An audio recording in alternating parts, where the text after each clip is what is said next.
আসসালামু আলাইকুম। আজকে আমি আপনাদের দেখাবো কিভাবে আপনারা আপনাদের ফেসবুকে যে ইউজার নেমটি আছে এই ইউজার নেমটি আপনারা চেঞ্জ করবেন। চলুন কথা না বাড়িয়ে আমরা ভিডিওটি শুরু করি। এখানে অ্যাকাউন্টস নামে একটি অপশন আছে, এখানে ক্লিক করবেন। এরপর দেখুন লেখা আছে সেটিং অ্যান্ড প্রাইভেসি, এখানে ক্লিক করবেন। এরপর দেখুন ফার্স্টে যেটা আছে সেটিংস, এই সেটিংসে ক্লিক করলে দেখুন আপনাদের একটি ড্যাশবোর্ড শো করবে। এখানে দেখুন ডিফল্টে সিলেক্ট করা আছে জেনারেল, এটা জেনারেল সিলেক্ট করা থাকবে। এরপর আপনারা চাইলে এখান থেকে নেম চেঞ্জ করতে পারেন। কিভাবে চেঞ্জ করবেন এটা আমি আমার ডেসক্রিপশনে লিংক দিয়ে দিব, আপনারা দেখে নেবেন। এরপর ইউজার নেম, চলুন ইউজার নেমে এডিটে ক্লিক করি। এডিটে ক্লিক করলে এইরকম একটা ড্যাশবোর্ড শো করবে। আমরা এখানে আমাদের ইউজার নেমটি সিলেক্ট করব। দেখুন facebook.com/, এই স্ল্যাশের পরে যেই নেমটি যেটা দিয়ে আমরা সার্চ করলে আমাদের প্রোফাইলটি সবার প্রথমে থাকবে, অন্য কারো প্রোফাইল থাকলে সেগুলো নিচে থাকবে।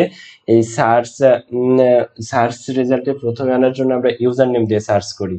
তো ইউজার নেম আমরা এখান থেকে এডিট করে আমরা সেভ করে নিয়ে নেব। চলুন আমরা এখানে যে কোনো একটি ইউজার নেম টাইপ করি।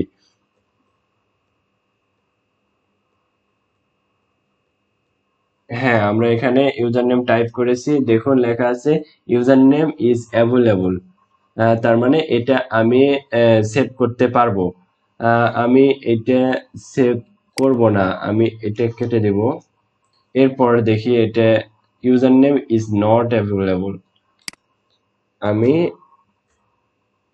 হ্যাঁ, এইবার দেখুন অ্যাভেলেবল হয়েছে। এরপর আপনি সেভ চেঞ্জ, তাহলে আপনার এই ইউজার নেমটি সেভ চেঞ্জ হয়ে যাবে।